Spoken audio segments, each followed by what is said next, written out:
আসসালামু আলাইকুম, কেমন আছেন সবাই? আশা করি ভালো। আজকে আমি ম্যাঙ্গো পুডিং বা আমের পুডিং তৈরি করে দেখাবো। দেখতে পাচ্ছেন লুকটা কতটা পারফেক্ট হয়েছে, দেখে লোভনীয় লাগছে। আর এই আমের সিজনে যদি আমরা আমের বিভিন্ন রকম রেসিপি না করি, বিভিন্নভাবে ট্রাই না করি, তাহলে কি হয়?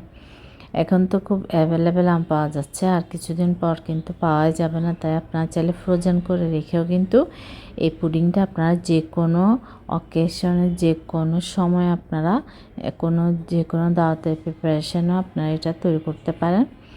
আমরা কিন্তু অনেক সময় কিন্তু খেতে ইচ্ছা করে খেতে পারি না, তাই আপনারা এটা ফ্রোজেন যদি করে রাখেন তাহলে কিন্তু আপনারা এটা খুব সহজেই মজাদার ম্যাঙ্গো পুডিংটা আপনারা খুব সহজেই তৈরি করতে পারেন। খুব সহজে কিন্তু 3টি উপকরণ দিয়ে কিন্তু এই পুডিংটা তৈরি করা যায়। এতটাই সহজ। আর চেষ্টা করবেন আপনারা একটু ফ্রেশ শক্ত পাকা মিষ্টি আম নেওয়ার জন্য, তাহলে আপনার পুডিংটা কিন্তু খুবই টেস্টি হয়। কালারটাও কিন্তু খুব সুন্দর আসে যদি পাকা হয়।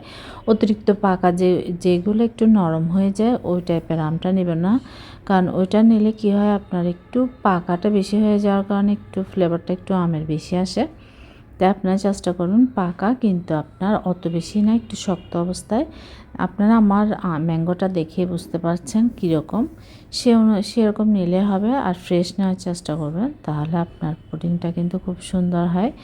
আমি এখানে নিয়ে নিচ্ছি বাটির মধ্যে। এইভাবে করেও কেটে নিতে পারেন, আপনাদের যার যেমন ভালো লাগে সে অনুযায়ী কিন্তু আপনারা পরিমাণ মতো আমটা নিয়ে নেবেন। আমি কিন্তু এখানে 1.5 বাটি পরিমাণ আম নিয়েছি। দেখুন মাশাআল্লাহ আমার আমটা কতটাই সুন্দর, কতটাই ফ্রেশ।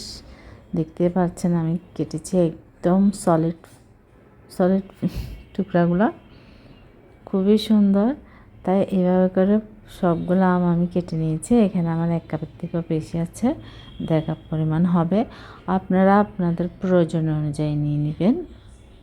আমি যে মোল্ডে বানাবো যে মোল্ডে আমি এটা সেট করব, সেই মোল্ডের অনুযায়ী কিন্তু আমি এটা নিয়ে নিলাম। আপনারাও সেটা মেজারমেন্টটা করে নেবেন। আমি এবার একটা ব্লেন্ডার জারের মধ্যে নিয়ে নিলাম আমগুলো। তারপর এখানে 2 কাপ পরিমাণ দুধ নিয়েছি আমি এখানে।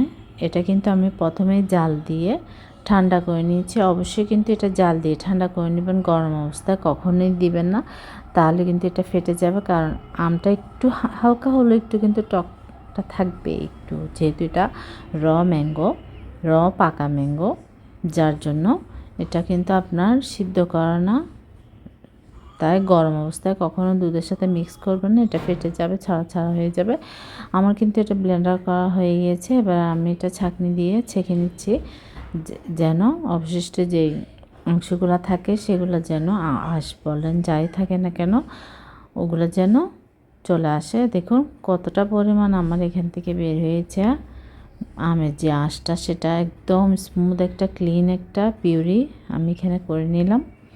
এবার এটা আমি রান্না করার পালা। এটা কিন্তু খুবই সহজ, আপনার থেকে আহামরি কোনো কিছুই লাগবে না। এটা আমি প্যানের মধ্যে নিয়ে নিলাম। আপনারা চেষ্টা করবেন একটু মোটা হাঁড়ি বা কড়াই যেটাই নেন, প্যান একটু মোটা নেওয়ার জন্য, তাহলে কিন্তু এটা আর লাগবে না। আমি কিন্তু আজকের ম্যাঙ্গো পুডিংটা আগার আগার পাউডার দিয়ে তৈরি করছি। এখানে আমি 2-4 চামচ পরিমাণ আগার আগার পাউডার দিয়েছি আমার পরিমাণ অনুযায়ী। আপনাদের যদি পরিমাণটা বেশি হয় তাহলে কিন্তু আগার আগার পাউডারের পরিমাণটাও বেশি লাগবে।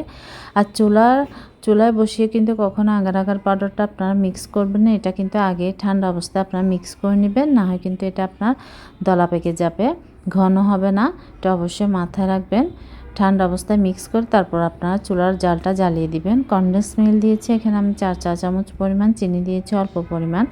আমার স্বাদ অনুযায়ী আমি মিষ্টিটা দিয়েছি, আপনাদের স্বাদ অনুযায়ী দিয়ে নেবেন। ডেজার্টে কিন্তু অতিরিক্ত মিষ্টি বা অতিরিক্ত কম হলেও কিন্তু ভালো লাগে না, সেটা আপনারা ব্যালেন্স করে দিবেন। আর কনডেন্স মিল্কটা যেহেতু মিষ্টি সে অনুযায়ী দিয়ে নেবেন। আর হাতের কাছে যদি আপনাদের কনডেন্স মিল্ক না থাকে তাহলে আপনারা শুধুমাত্র চিনি দিয়েও তৈরি করতে পারেন।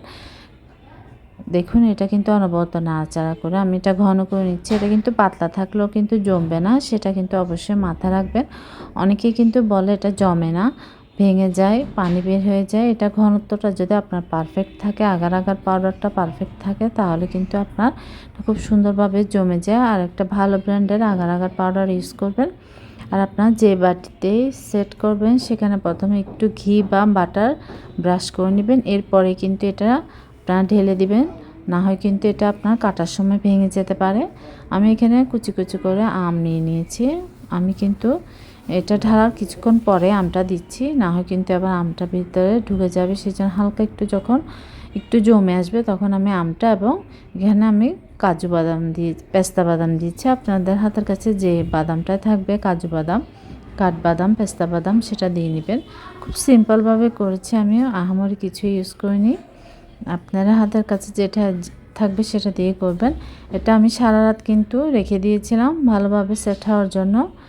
আমি কিন্তু নেক্সট ডেতে এটা কেটে নিচ্ছি। আপনার সময় নিয়ে একটু এটা সেট হলে তাহলে কিন্তু খুব সুন্দরভাবে সেট হয়ে যায়। দেখুন মাশাআল্লাহ কতটা পারফেক্ট হয়েছে, খুব সুন্দরভাবে কিন্তু জমে গিয়েছে। আর আপনার ভিডিও শুরুতে কিন্তু দেখতে পেয়েছেন কতটা সুন্দরভাবে জমেছে। আপনার যদি সব কিছু মেজারমেন্টটা পারফেক্ট থাকে তাহলে কিন্তু খুব সুন্দরভাবে কিন্তু হয়ে যায়।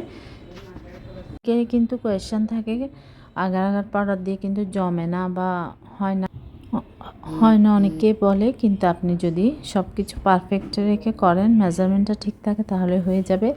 আর এই আমের সিজনে কিন্তু একবার হলেও কিন্তু এই পুডিংটা ট্রাই করবেন। এটা বাচ্চা থেকে শুরু করে বড়রা সবাই খুব লাইক করবে। এটা এতটাই টেস্টি আর এতটাই মজা, তাই অবশ্যই ট্রাই করবেন। আর আমাকে কমেন্ট করে জানাবেন কেমন হয়েছে। ভালো লাগলে অবশ্যই লাইক করবেন, শেয়ার করবেন, সাবস্ক্রাইব করবেন। ভুল ত্রুটি সরি। আল্লাহ হাফেজ, আসসালামু আলাইকুম। সবাই ভালো থাকবেন, সুস্থ থাকবেন।